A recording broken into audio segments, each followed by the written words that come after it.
Welcome. It's Indisputable. I'm your host, Richey. Good to be with you. We have a lot on the agenda today. Breaking down news of the day, my contributor, none other than Rayyvana, host of Reactions, a Twitch exclusive. Should be a remarkable breakdown, very insightful analyst. Okay, top story of the day. Donald Trump's lawyers, they know Trump is going to be indicted.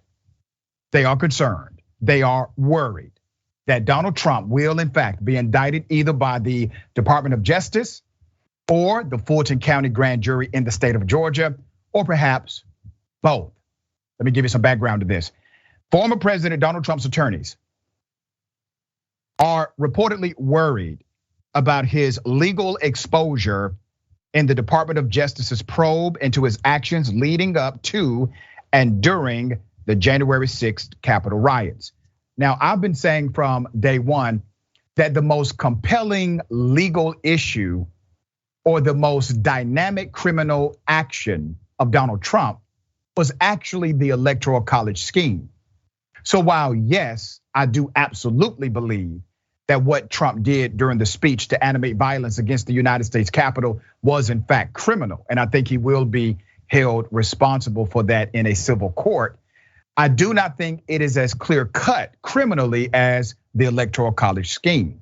The reason why I say the Electoral College scheme is more clear-cut in the statutory sense is because literally you have a conspiracy to sign affidavits under penalty of perjury. You see, these affidavits literally have a signature that say, I swear and affirm under penalty of perjury, which is a crime, that my statements are true. Well, what are the statements? The statements from these fake electors say that they in fact are the legitimate electors from that particular state, and they sent these affidavits to DC in order to be certified by the Vice President of the United States per constitutional mandate. Well, that is a crime. They signed a false affidavit. Number two, if you can prove that Eastman, the attorney, and Giuliani, the attorney, were part of a criminal conspiracy in order to do this, which by the way, there's enough public evidence to say yes, they were. Now you have a criminal conspiracy dynamic. And if you can show that Donald Trump was complicit, protected, promoted, was aware, and aided in that criminal conduct, you now have the President of the United States, Donald Trump, involved in the criminal conspiracy. It doesn't matter if he came up with it or not. I don't think Trump came up with the idea personally. I think Eastman did. However, that is not the prerequisite to be involved in a criminal conspiracy. There's more. CNN crime and justice reporter Caitlin Palance on Friday discussed the direct contact made in recent days between the Department of Justice and Trump's legal team. And she said the conversation revolved around the invocation of executive privilege regarding conversations White House lawyers had with Trump about various actions he wanted to take after he lost the 2020 election to President Joe Biden. We can only speculate as to the details of these potential privileges or executive privileges that Donald Trump was about to utilize. Perhaps they included pardons. Also, perhaps it included members of Secret Service, members of the Pentagon, who may have been complicit in the idea. Remember, I have concluded, I no longer believe that Secret Service deleted text messages to protect a former president. I no longer believe that the officials at the Pentagon had a massive protocol to delete their text messages to protect a former president of the United States. I think Secret Service deleted text messages to protect Secret Service. I think the Pentagon deleted text messages to protect the Pentagon. I believe this attempted coup was much deeper than any of us ever imagined. There's more. According to the CNN crime and justice reporter, she said that some witnesses subpoenaed by the DOJ to testify have not been willing at this time to talk about direct conversations they had or witnessed with Trump, which is forcing the DOJ to go to court to compel their testimony. This reporter also said that disputes have broken out between Trump and his legal team about his efforts to contact witnesses who are being subpoenaed by who? the DOJ. Once again, the same mode, the same operation. Donald Trump was witness tampering during the January 6th committee hearings. He should have been cited for that criminally then. And maybe that's part of the discussion now. But Trump having a battle with his own legal team about continued legal exposure because of his own actions, his own activity. In a contrast, something that proves we are literally in the twilight zone. Dick Cheney, a noted war criminal himself, has now come out against Donald Trump in a blazing campaign ad supporting his daughter. Here it is. In our nation's 246-year history, there has never been an individual who is a greater threat to our republic than Donald Trump. He tried to steal the last election using lies and violence to keep himself in power after the voters had rejected him. He is a coward. A real man wouldn't lie to his supporters. He lost his election, and he lost big. I know it, he knows it, and deep down, I think most Republicans know it. Lynn and I are so proud of Liz for standing up for the truth, doing what's right, honoring her oath to the Constitution, when so many in our party are too scared to do so. Liz is fearless. She never backs down from a fight. There is nothing more important she will ever do than lead the effort to make sure Donald Trump is never again near the Oval Office. And she will succeed.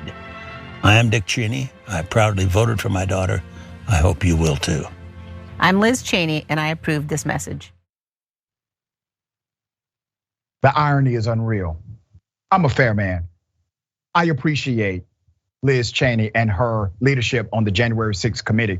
But let's be very clear, she fell out with Donald Trump a long time ago because she wanted to basically bomb every brown country imaginable. She's a warmonger, like her father. But when he said a real man would not lie to his supporters, wow.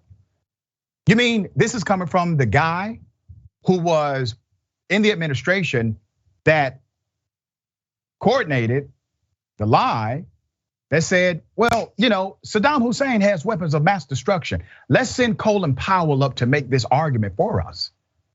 But he did not have weapons of mass destruction. We colonized the nation, we assassinated a leader and found no weapons of mass destruction. And what was the line from Dick Cheney and his cronies? Oh, well, he was a bad guy anyway. So we still did a good thing here.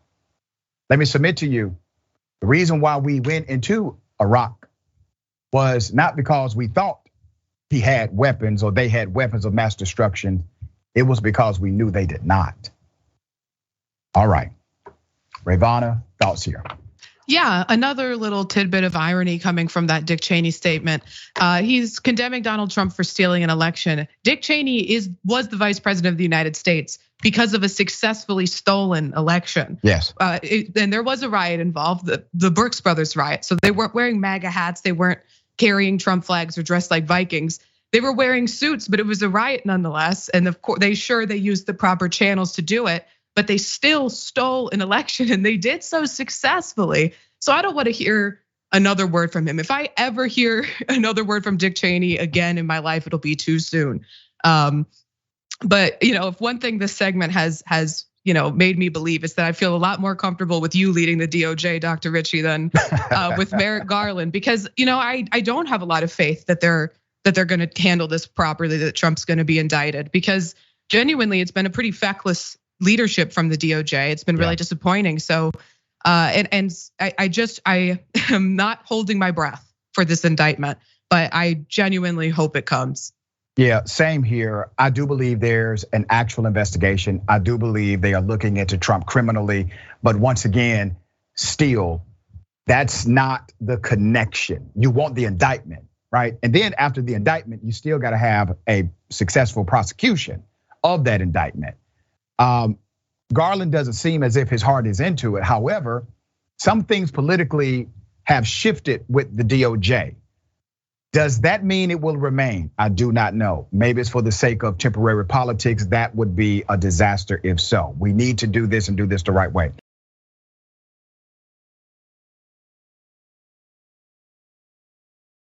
I have an update. Remember, I covered a corrupt piece of you-know-what detective who raped many women, including, according to the allegations, a 13-year-old child. Put his picture up full mass here. The women that he brutalized, the black women that he brutalized, will not be able to sue this cop because of a statute of limitation issue and some other dynamics. So keep his picture up. This individual, his name is Roger Golubski. Roger was a longtime detective, Kansas City, was accused of sexually assaulting black women and girls. He was also accused of treating them like animals. However, the state statute of limitations stops them from suing this piece of garbage. Now, legislators all across America, they have actually changed laws in order to capture some individuals who are able to escape this statute or this limitation. They have not changed the law for him. There are some left-leaning candidates and elected officials in that legislature who have proposed to do so. It has not happened. 2 black women who reportedly were victimized by this detective, by an abusive and corrupt retired Kansas City detective, are prohibited from taking civil action because of state law. According to reports, Roger Golubski, a white man, had a thing for black women, and he would use his power as a police officer to sexually exploit them. In one instance, he went so far, he decided to frame a woman's son for murder when she rejected his demands for sex. That's part of the record. We know that happened. This is not speculation. There's more. Ophelia Williams told the Kansas City Star this detective forced himself on her after officers arrested her twin 14-year-old boys in 1999. A lawyer during a disposition proceeding asked Williams if she ever called the police. Did you ever call the police, Miss Williams? She said no.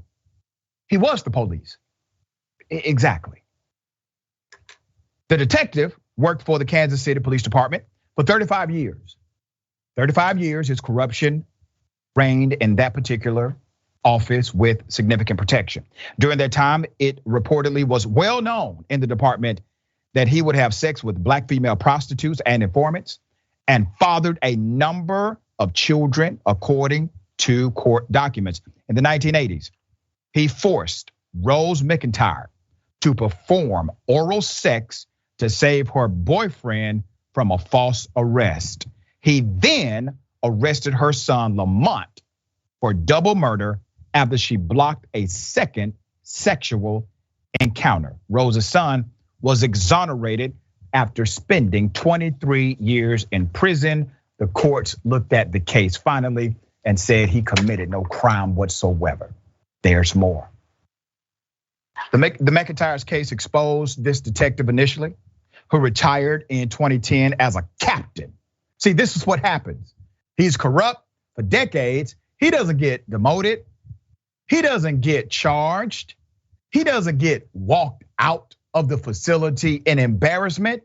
He gets promotion after promotion after promotion. Here's the great irony of this story and this saga with this corrupt detective.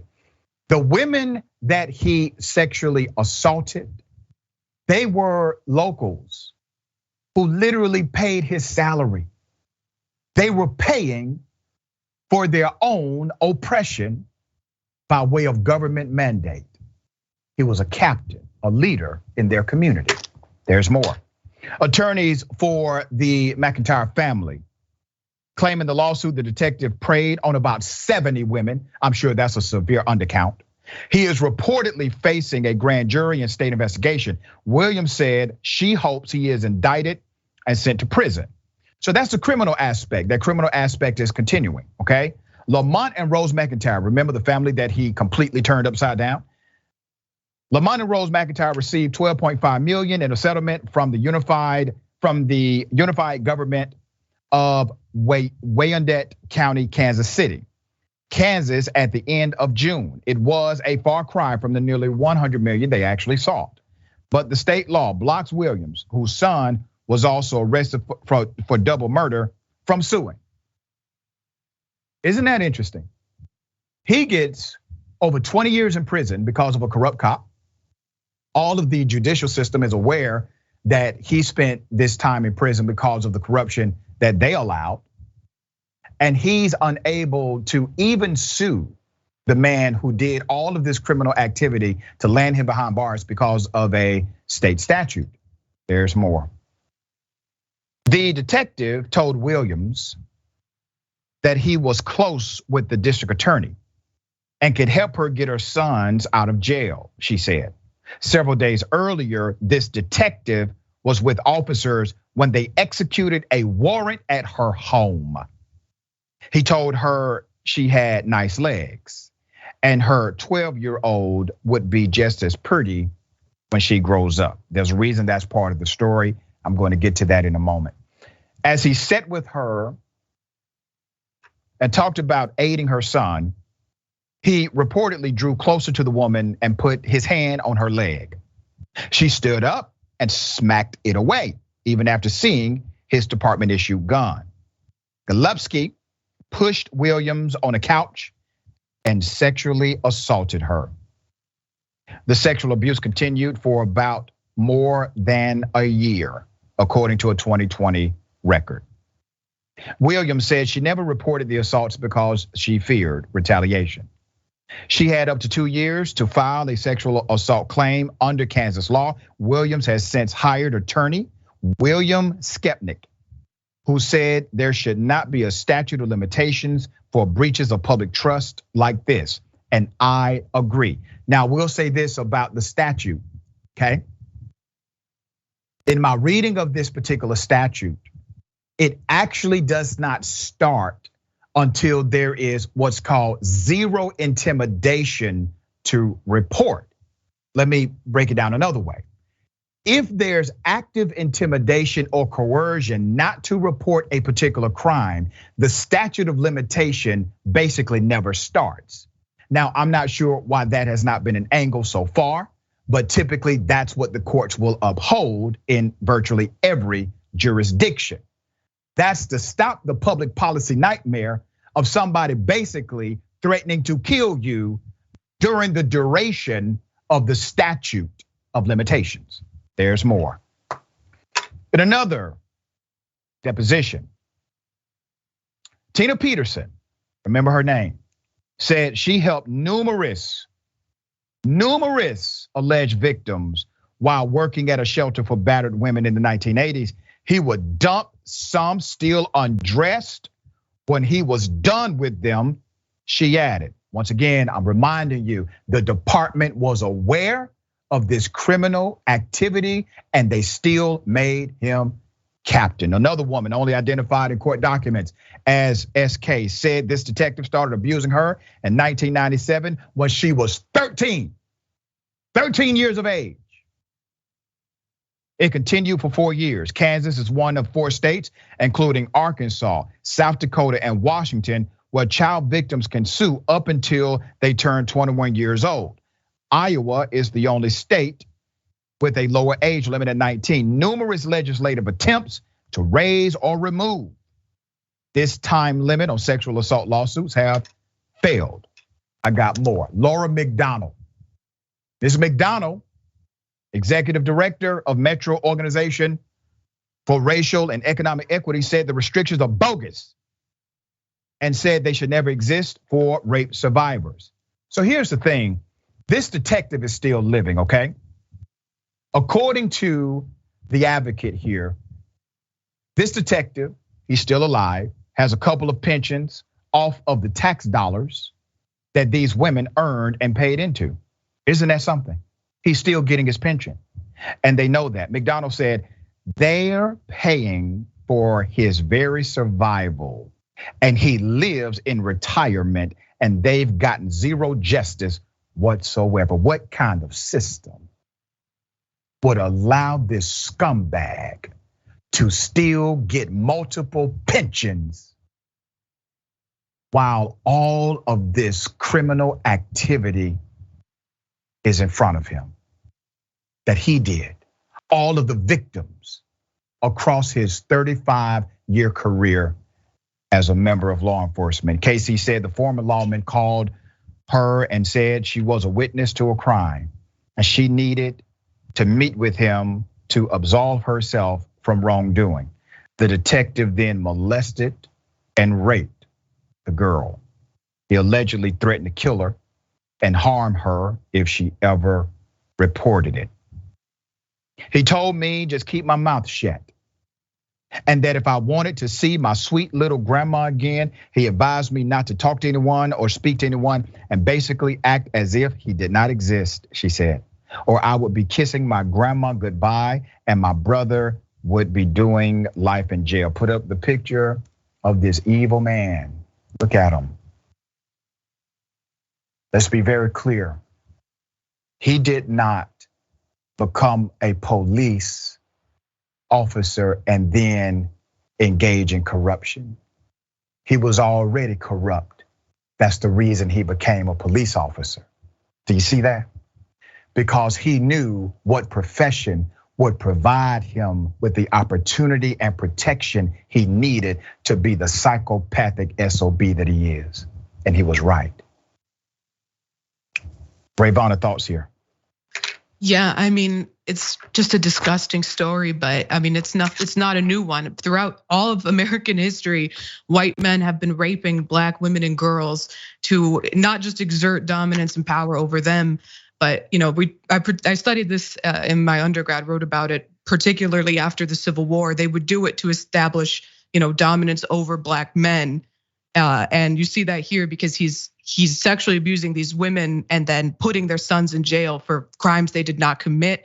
Yeah. He's doing it in front of their boyfriends at the threat of jailing them. I mean, this is a disgusting racist practice, and it is not surprising to see it coming from someone who is in law enforcement. And like you said, he became a cop because he is corrupt, because he wanted the ability to do this with impunity. And that's what he found in a police department that was willing to protect him while knowing that he's engaging in these kinds of crimes. And you can't turn to the victims and say, well, why didn't you report it?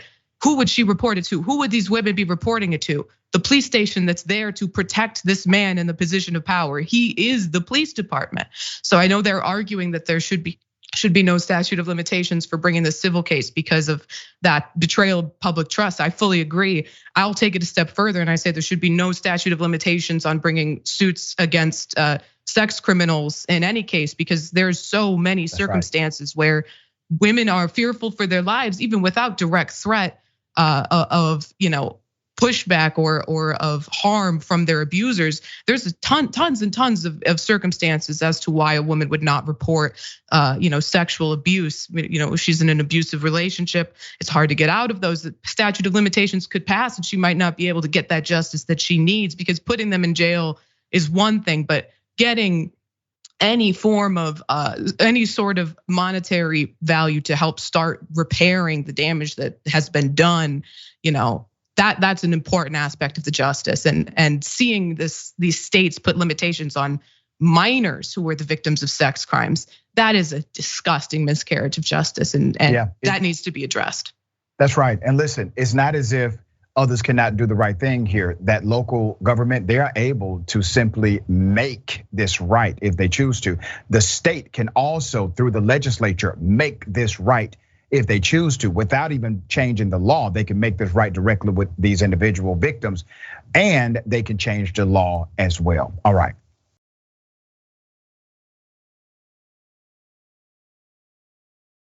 Fire chief has been exposed, racist and homophobic. He is no more in that position. And that entire community is looking for new emergency services across the board for fire and rescue. Let's put up his picture full mass here. Okay. North Carolina. The commissioners of a North Carolina county voted 6-1 to terminate its service contract with this particular fire chief, okay? He was accused of making racist and homophobic comments at a Mexican restaurant.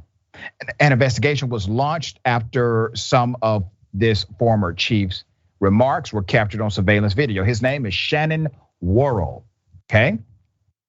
On July 24th, this fire chief and staff members disagreed and on gratuity being added to the restaurant bill, saying that he was charged twice since he already left cash on the table.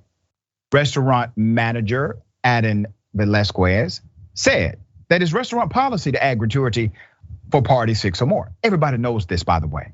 The first thing I heard was him talking about my manager and about how he was just a sorry blank, all right? He was sarcastic and he was a piece of you know what, said Brianna Smith, an employee at the restaurant. After a while, he started saying some racial slurs.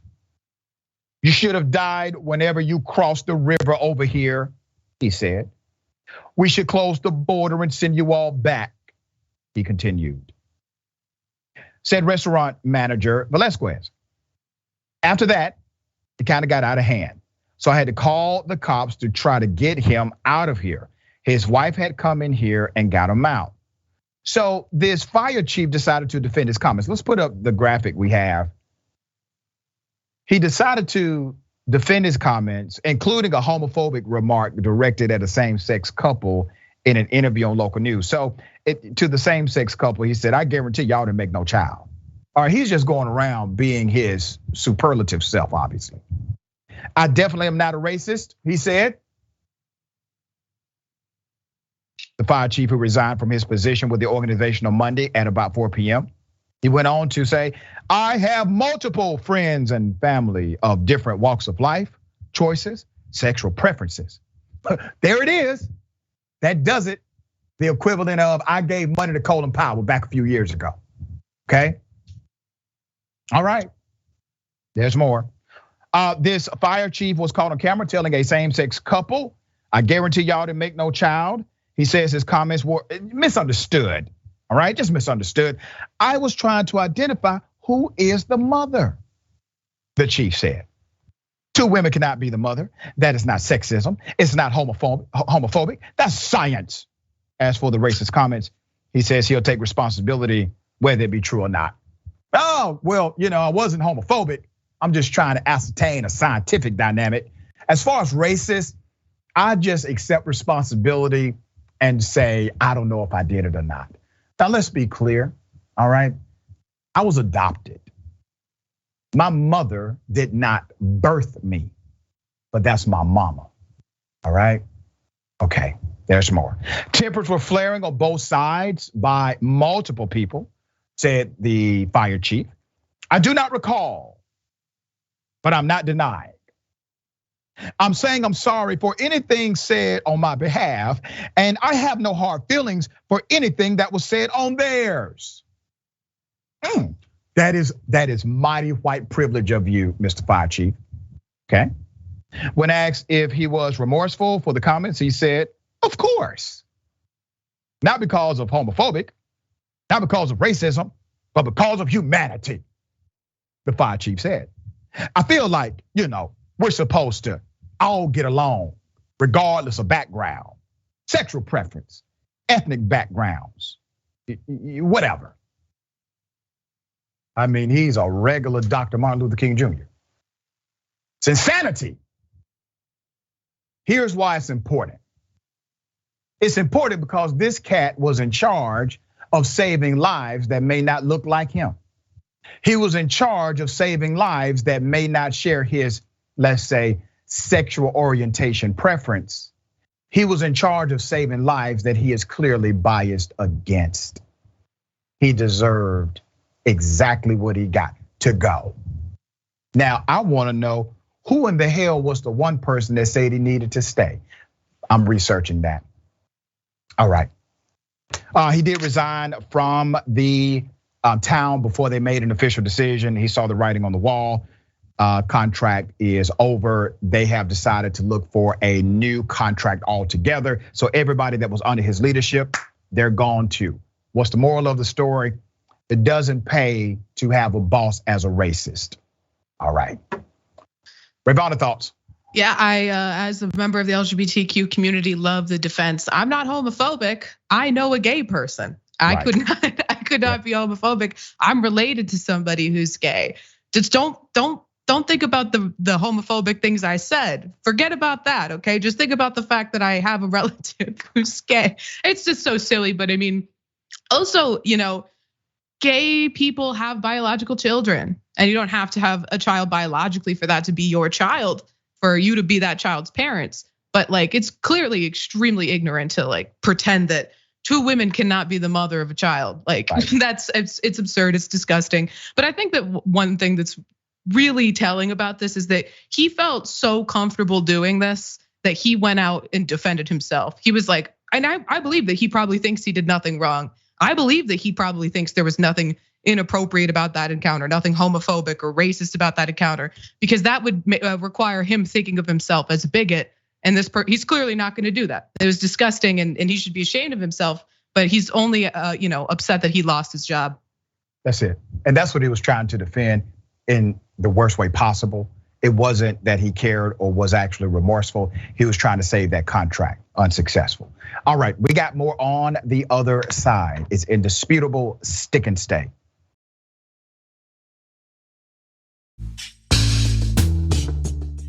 All right, welcome back. Ladies and gentlemen, I wish a Karen would. You want to call the police on them for having a barbecue on a Sunday? I feel free! Back off! I'm going to tell them there's an African-American man threatening my life.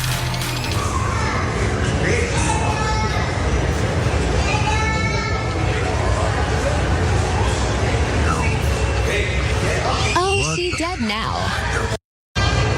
Yo, this is what you deal with nowadays, bro. It's modern day, bro. Not listening. That's crazy, bro. Kid baby over here, busy. Oh, she's still going. She's still going.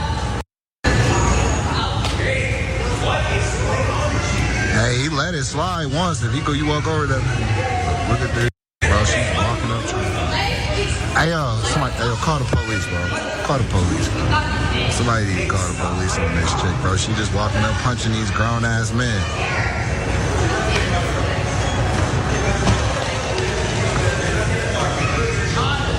You about to knock the baby over, shawty? What the? Bro, what the? Dude. Yo, this is sad chat.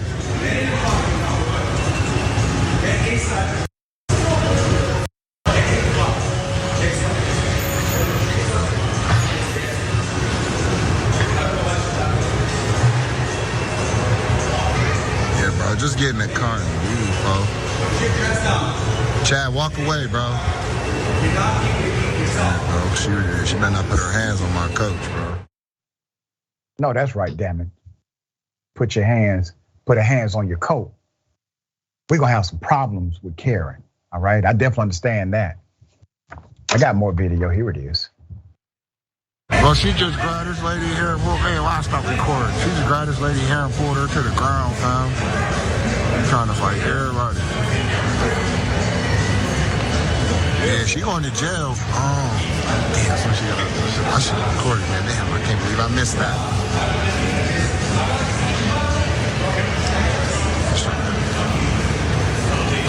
They ain't do nothing wrong, that's to her.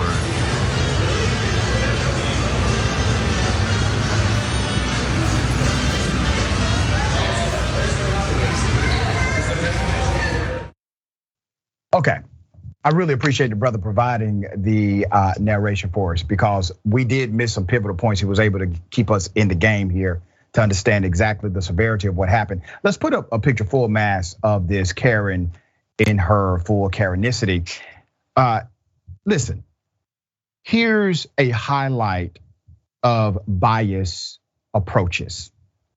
I want you to imagine a black man or a black woman running around punching people at that facility, grabbing individuals by the hair and abusing a child in the process. Do you think the reaction would have been the same, or would the reaction have been different from those who were standing there? Now, I got backstory to this. We'll keep the graphic up. This happened at the Conrad Resorts World, Las Vegas. Recorded by UFC fighter Jamal Hill, who was there to fight over the weekend.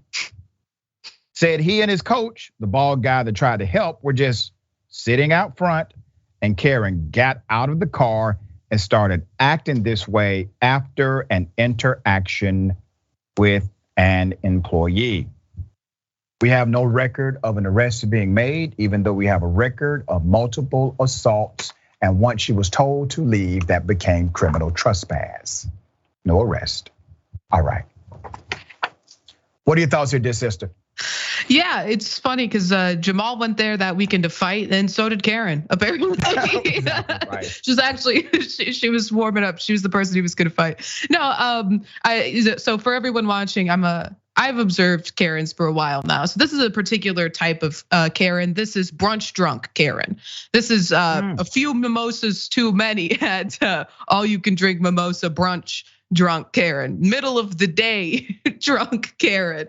But I mean, there's something so horrifying about this woman just like disregarding the safety and well-being of her child because she's so upset about whatever perceived injustice she suffered at the hands of the person, which I honestly would believe that maybe she was getting kicked out of this place for being too drunk in public, which is a feat for Las Vegas. Right. But yeah, but it's really sad. She's watching her kid fall over. Then the man's coach goes over to try to help to make sure the child's not, gonna tip over.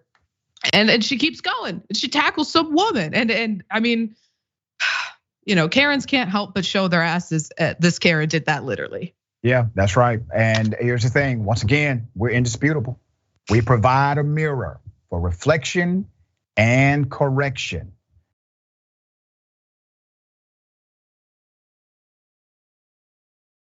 And I got something for you.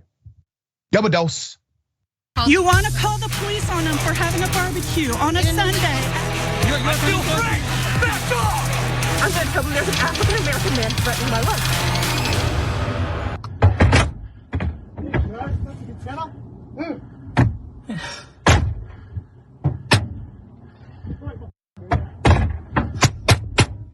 You catching this? Yeah.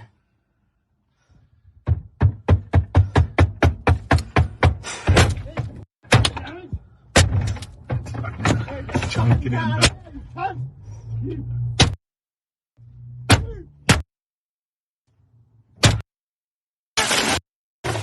Idiot. What idiot? Idiot got the vaccine, didn't you? You both got the vaccine and it's lost a life. Leave me alone.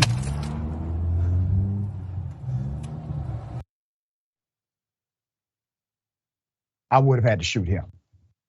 Now, once you get an individual who grabs a damn boomerang to come and attack your vehicle and is insisting on a physical confrontation, you don't know what else this individual is willing to do. The background to this is quite fascinating. Let's put up the picture for mass here, okay? There's an interesting background. So obviously, this guy's in Australia, Victoria, Australia. The unidentified man was ranting about the COVID vaccine during the attack. The COVID vaccine. That's what he was upset about, based on his own words. I don't know what to make of this. I'm glad the individuals inside of the vehicle were not physical than what we saw. And obviously they were definitely emotionally disturbed by this entire encounter. And it looked as if the individual on the passenger side was an older gentleman. And I don't understand, why would an individual like this unidentified male Karen, why would you want to fight someone who's an older gentleman sitting on the passenger side or sitting in the car, period? Why would you want to do that? Maybe it was on the driver's side. I know things are different in Australia. Okay, Rayyvana, thoughts on this? You got some insight probably. Yeah, I actually heard that he's the brother of a prominent anti-vax person, and so it may or may not be true, but he's the brother of a prominent anti-vax person in Australia, and they both kind of famous for using a lot of steroids. But I agree with you, Doc. As soon as he looked at himself in the mirror and then banged his head up against the side view or the side view mirror. If he gets through the window, I'm pulling a gun, because I'm not gonna let Kangaroo Jack do whatever he's about to do. Okay, this is clearly an unwell individual. They're just you just can't play games with some people like this. Okay, all right, we got more on the other side. It's indisputable. Stick and stay.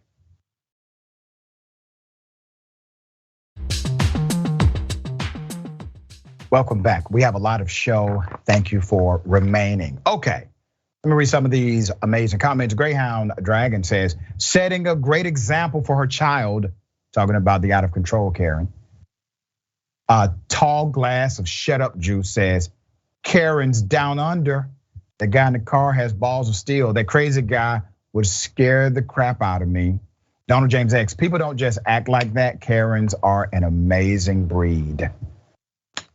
Anti-Karens unite.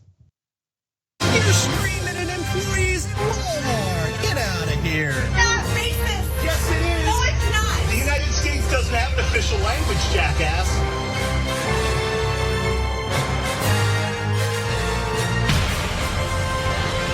That's irrelevant. Like, that's not why I called. Where your husband at?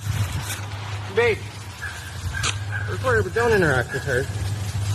If you guys have a lease, I'd just like to see the lease. No, ma'am. No business for real. Personal documents. At all. They're like in their 30s. Yes. The fuck we got to steal something for? Babe, what's that? Do not what do we need? with her. Get your... Okay, it looks like there's been a misunderstanding. So apparently there's been a misunderstanding. When I was driving by, I saw an individual behind the house, and so I stopped. And profiling. And all the windows are closed, and it looks... It's hot as... The sun is beaming. And so I'm like shocked, and I'm like, okay. And so then I back up, and then I see an individual crouched again, and I'm like, hi, like, what are you doing at my neighbor's house? And then... And I greeted you, didn't I? What's that? And I greeted you, didn't I? So that's when I called 911, because I'm like, okay, like, this isn't my neighbor. I have more video, and the cops did come. Now, I would like to highlight a couple of dynamics here. Number one, she said, if you guys have a lease agreement, I would like to see it.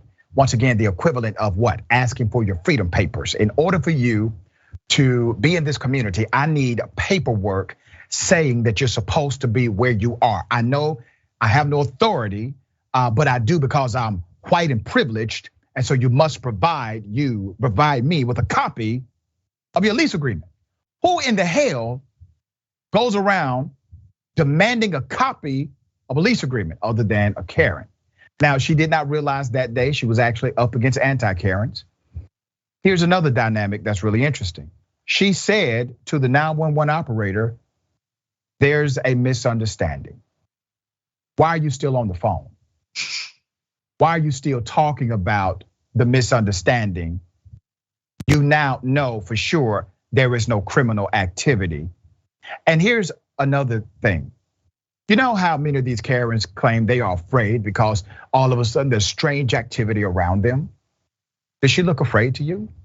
If you were afraid, you would not have been doing all of that in front of the people you are scared of. No, you're not afraid, not at all. You just wanted to put someone in their place, so to speak. There's more video, now here comes the cops. He said that he has a lease, and now he's got his phone and he's recording me, so, okay, yeah, cops are here. No. No, and the cops are here. You did all this for somebody that lives here and pays rent here. Yeah. Grown ass man. Okay. You driving your car down the street. What's up? So I guess this woman was harassing my partner. Oh, please. No. Literally called the cops on the place where we live because we saw a black man walk in the house. Come on, bro. Oh my gosh, this has nothing to do with it. We can stand right here, bro. To be honest, this is my house. Okay, I just want him to separate from her so we can talk. He's on our side. Without her yelling at us. I do have more. The couple explains the situation to one of the responding officers. I want you to see how this cop responds to them. Here it is.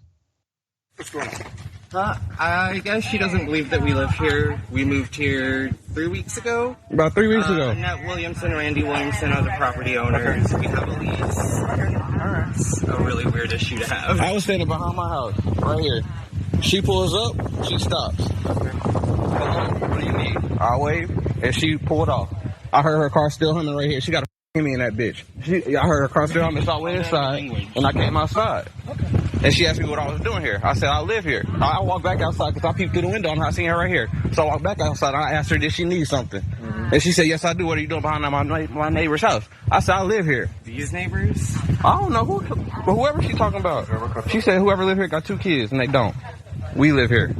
Excuse me. If you're not listening intently, you may have missed it. But as the black male is explaining why he can exist, while he's explaining, he uses profanity. The cops say, "Oh, no language." Wait a minute. You literally have a citizen who has disrupted your day, Mr. Officer, basically filed a false report through way of a 911 operator. She's the one that has created this ordeal with 2 innocent individuals. By this time in your investigation, you are aware, and you are telling a grown ass man to stop cursing. Have you heard what your colleagues say, sir? Because I've talked about them on the show, everything from the N-word and beyond. Do you correct your cop colleagues like that when they say racist slurs in front of you? Oh, I doubt it. Now you, once again, another person just wanting to put somebody in their place. I wish a cop would try to tell me what kind of language I can use. All right, Rayyvana, thoughts on this?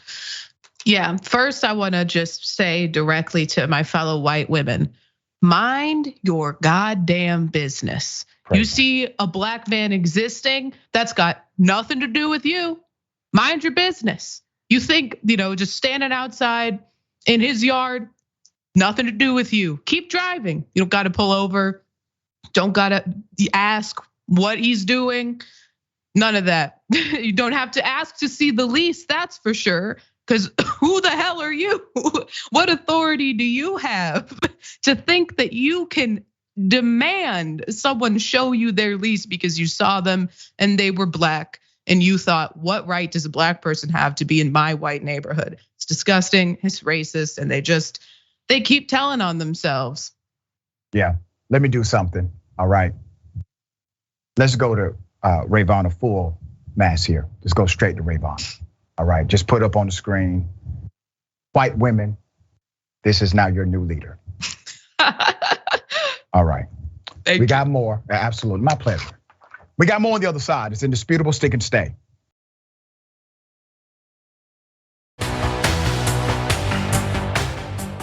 Okay, welcome back. We got a lot of show left. Let me highlight how Republicans are insane. Republicans literally, they want women to carry a dead fetus in their body.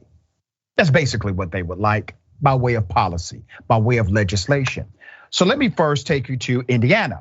Indiana state representative wants to force women to carry non-viable fetuses to term. Non-viable, not living, cannot survive, cannot be birthed successfully. Still, they want this to be a reality that women have to face. This is an opinion based on a legislation dynamic presented. This is one of the bizarre assertions Republicans have recently made.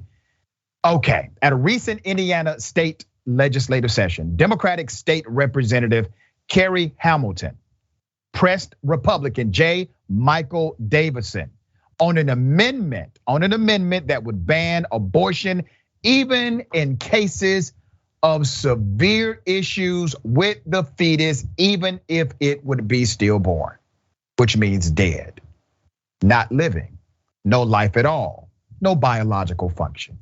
Here it is. I'm thinking about situations that all mothers might face here, and that is, say at 17 weeks, I had an ultrasound and I was told that the fetus is failing to thrive and has no chance of survival.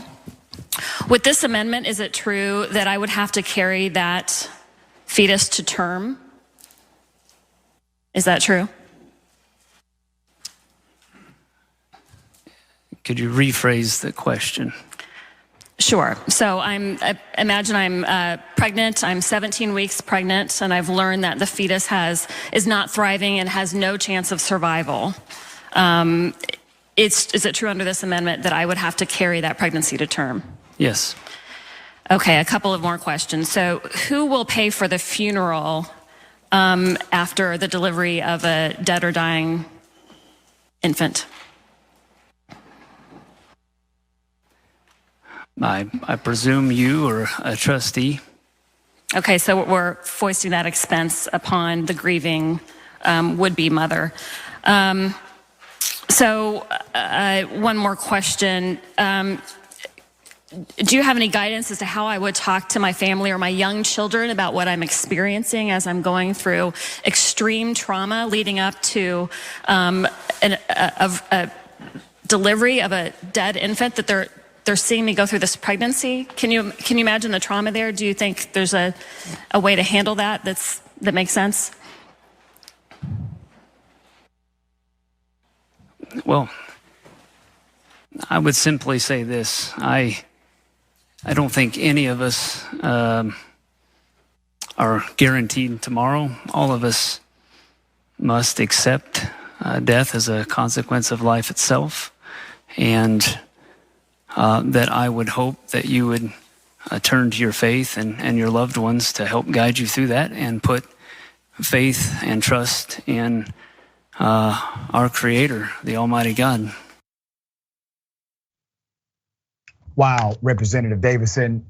So he says that nobody is guaranteed tomorrow. Sir, the way you look, you don't look guaranteed the next hour. Now, that amendment actually failed. It did, thankfully, 65 to 35. That ridiculous amendment did fail. There's a separate exchange.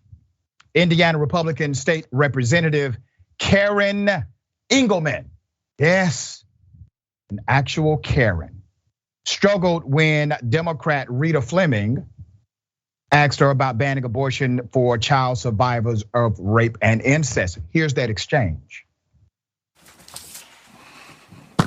Representative Engelman, does this apply to a fifth grader who has been a victim of incest? It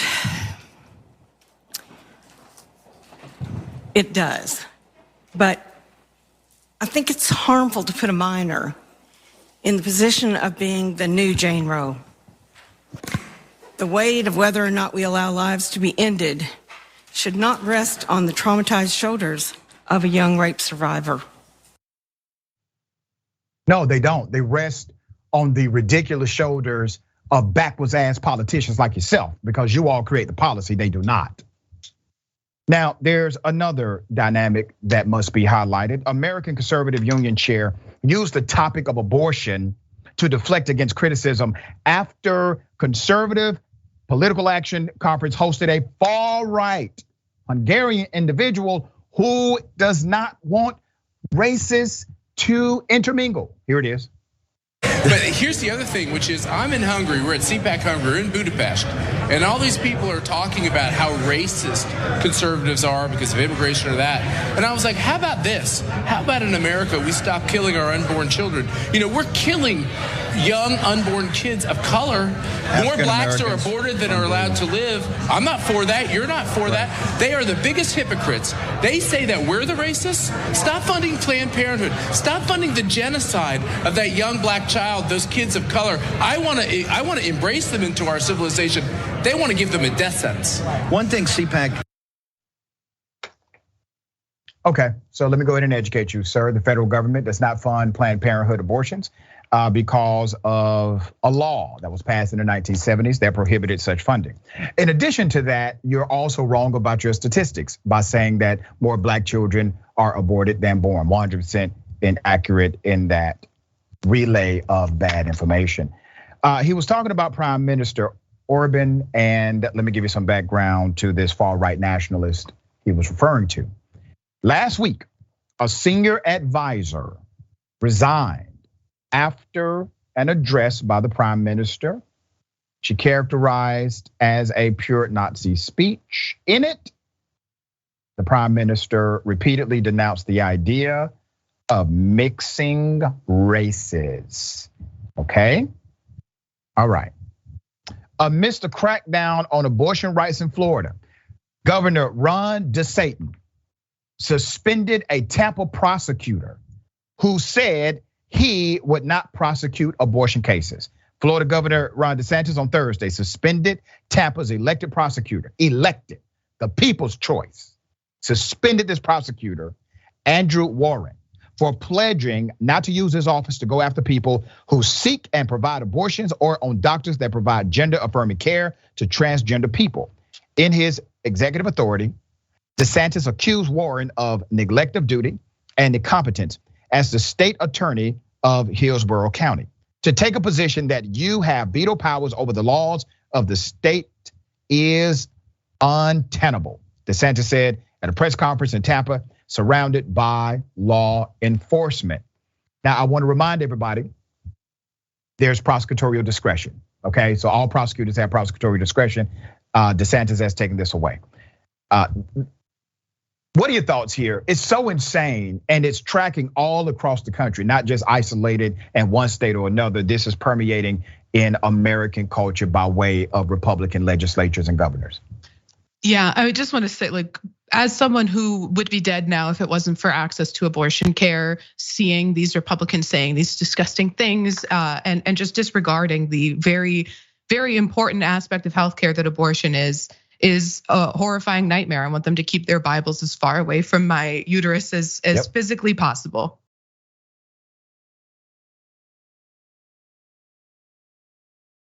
Out of Atlanta, South Fulton to be exact, state of Georgia, an AT&T vendor selling AT&T fiber knocks on the door. Black teenager responds by way of the Ring video doorbell. He says, I have to wait for my dad, as any good teenager would say. And the AT&T worker decides to start calling the teenager the N-word. Here's the video. I'm with AT&T Fiber. I'm with AT&T Fiber.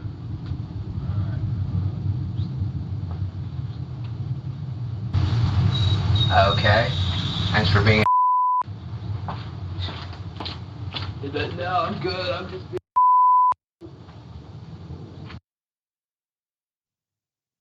The teenager was respectful. Not only did he provide the context for why he could not engage in a conversation about AT&T Fiber, meaning his father was not home, he decided to obviously send this video to his dad.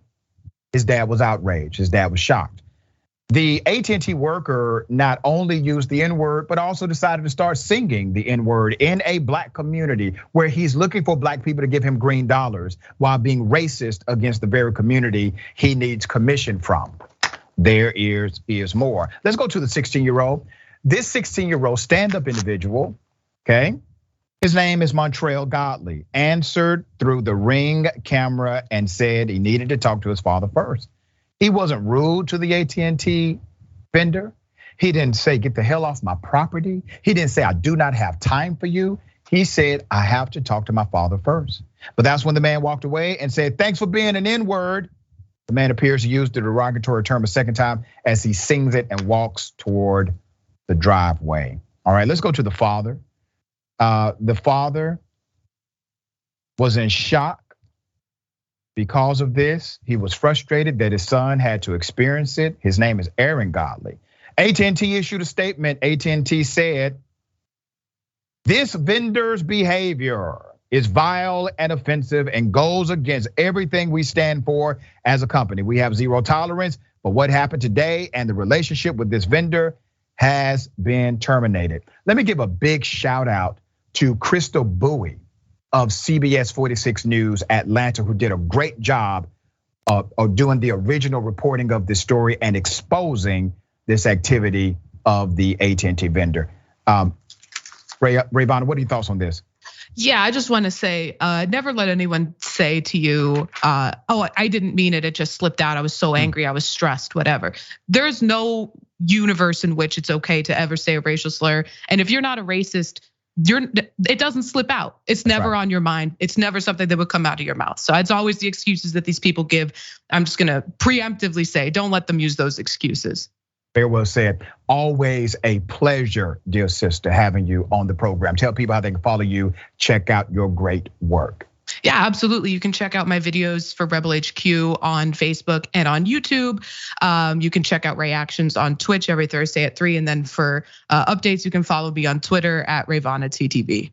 Always good. All right, we got more on the other side. The bullpen is next. Stick and stay.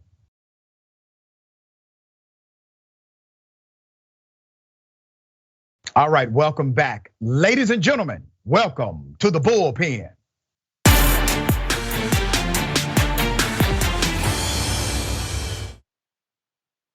He's back in the bullpen today. We have former officer and noted commentator on things law enforcement and social, Mr. Brandon Tatum. Mr. Tatum, good day. Thank you for having me. Thank you for being back. So we're gonna chop it up about the new indictments. You have multiple indictments from the Department of Justice in relation to the murder and also scheme to cover up Breonna Taylor. I don't want to presume what you know or feel about this particular Department of Justice prosecution or theory of their indictment. So if you would, provide us with your sentiment and I will then opine. Yeah, I think that the entire indictment, in my personal opinion, seems like a witch hunt to me. However, there was a detective and an officer that appeared to have lied about information on the search warrant. They should be brought to justice. They should go to jail. But there's two other individuals that are on this indictment that have no relation to the search warrant. They have no relation, or at least the lies that were spoken about on the search warrant. They have no relation to it. Brett Hankinson was already acquitted of the exact same charge that they're charging him with on a federal level. And also the sergeant that's involved in this that I believe is not gonna be found guilty is another individual that I think that they engrafted into this to bolster their case and to create or continue what I would consider to be a witch hunt. So let me correct you on one dynamic, dear brother. The officer that you just referenced who has been charged by the state crime and acquitted is not charged with that crime federally. He was charged with wanton endangerment by way of Daniel Cameron, the Attorney General, black male Republican, who said he actually put in danger the neighbors of Miss Taylor. He was indicted for that wanton endangerment, which is a rarely used statute on the state books, and was found not guilty. So when you say that the federal government charged him with the same thing, the federal government does not have a wanton endangerment statute on the federal code. Are you aware of that? Well, I think that you're mincing words. It's How? Relatively, to me, it's relatively the same thing. It's relatively the same thing. They're trying to portray that he was negligent in the shooting that he was involved in. And that's the same thing that they attempted to prosecute him on in I would argue, a more liberal state case. And then now they're trying to reactivate it on the federal level. I'm just saying, based on my knowledge in law enforcement and based on my knowledge of justice, he's not gonna be found guilty in federal court. This is a waste of time. They're trying to engraft as many officers as they can to bolster their case. They got two people that are clearly appear to be in the wrong and they should be prosecuted. Now that's really interesting. So I'm gonna deal with your statement about the wanton endangerment in a moment. They're not the same, it's not the same charge, and it's not even the same theory. I will explain that to you in just a moment. You called this a witch hunt in the beginning of your commentary. And then you proceeded to say, however, 50% of the cops who have been arrested, all right, they should be arrested. You still stand by that. So that's not a witch hunt. You're saying that two of the cops that have been charged, they should have been charged based on the information that you have. Well, let me explain. Let me explain what I'm saying by this. It's because when I say a witch hunt, I mean that they're engrafting more officers in to bolster a case. If they really wanted these individuals charged, they could have been charged on a state level. Or if you charge them on a federal level, just charge the two people that are involved in the crime in which you're pursuing, and not try to add as many officers as you can, which is gonna weaken the case, and people are gonna be more upset because only probably 2 of these officers are gonna be indicted or at least being found guilty. I believe one of them already pled guilty. So this is just another element that I believe the federal government is wasting taxpayer dollars on. They could go after the 2 individuals that they believe they have probable cause for, and the other 2 individuals they're trying to stack it to bolster their case, which is, in my opinion, a witch hunt. So let's go through the elements here. You are a former member of law enforcement, so you do have an understanding of the law. 2 individuals decided to engage not only in prerequisite false information, which is a violation of oath of office. They lied on affidavits, provided false testimony. They also engaged in the cover up. So afterwards, when they met, decided to conspire in order to cover up the initial crime of faking the documentation to obtain the warrant. So that's one indictment. That indictment covers the cops who were involved in the paperwork prerequisite that led to the death of Breonna Taylor. The second indictment charges Detective Hankinson, as you mentioned, with the civil rights offense for firing his service weapon into the apartment. Now, here's the dynamic that I think you're missing. In the original state charge, the wanton endangerment was about reckless conduct and how that reckless conduct created a safety issue for those around Breonna Taylor and her then boyfriend. The scope of this federal indictment talks about the reckless conduct directly at Miss Taylor. As an officer, let me ask you this. Have you ever, without verifying the identity and without a known threat, have you ever or known someone, one of your colleagues perhaps, that fired into an apartment, a house, a window that had curtains and knew not who they were firing upon? Has that ever happened to you? It's never happened to me. Let me bring this to light too. Is everybody that's involved in this is presumed innocent until proven guilty. I just want to make the statement that it appears that they have probable cause to make the arrest that they've made, at least on 2 of them. I just want to make sure that's clear because people. Well, that's clear, they may but not I would like you to guilty answer my question. They may not be found guilty, but I'll answer your second question about thank you. The behaviors that Brett Hankinson displayed was cleared already. They had determined that his actions were at least reasonable in the scope of his explanation. That is now, incorrect. Could it have endangered people? The answer would be it could have, but was it negligent? Did he have the intent to go and shoot through blinds to willfully shoot at a person that he could not see? That's not what happened. You're incorrect on the law here, Mr. Tatum. I would encourage you to go and research the law. Well, the law does not require. If I'm incorrect on the law, correct me exactly what you're speaking about because I read it. I read the indictment. I read the original case. I made videos about it. Well, if you read the indictment, you would have read that this was not an issue of intent, but an issue of. In the indictment, it says that his behavior and his intent led him to fire shots that were unjustified, knowingly presenting a danger to the public, presenting danger to other people that are in the apartment complex. Sir, given I'm going to try. I he only was have shooting into the resident. All right, Mr. Tatum, I only have a few minutes to correct the error. So the more you talk, the more errors I have to correct. So first, the indictment does not charge that the officer intentionally tried to commit murder. That's why the officer is not actually charged with murder. Do you understand that? It's not murder because he never shot Breonna. That's the reason why it's not murder. Do you understand there is no attempt to murder? There was no murder dynamic, and the reason is because there is no intent. You have to prove the intent element for murder to stick. So, Dr. Sir, Richey, you're not understanding the justice system. Sir, they don't have nothing you're to the one charge don't him with. understand, dear brother. I'm trying to be patient with you and educate you, but give me about 60 seconds. I think I can do it within that time and give you the opportunity to respond. So the officer, because of his negligence, known or should have known that firing inside of an apartment that he could not see and firing through a curtain and window that he could not see through would create an absolute danger to a citizen in this country. That's why I asked you specifically, have you ever done that before? Have you known any of your colleagues to do that before? And you have told me no, which means you know it's criminal. Your colleagues know it's criminal. It's not true. Have you? So you've never done it. You don't know any other cop that has done it. Well, this cop did it. And you're saying it's not criminally negligent. When Hankinson did it, was he found guilty in a court of law? Sir, he was charged with wanton endangerment of a neighbor. He was never charged. So was his actions endangering anybody? Sir, according to the charge. This is very simple, all right? Let me take you back to elementary school.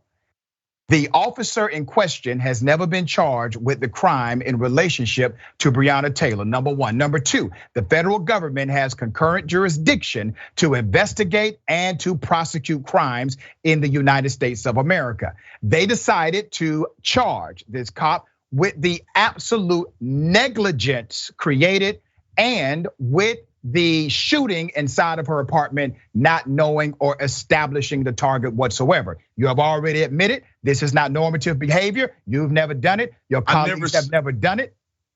I said that I've never done it. I don't know any person have done something specific like that. But clearly there's articulable reasons why he did the shooting in the way in which he did it. Because they charged him. What the hell are you talking about? Guilty.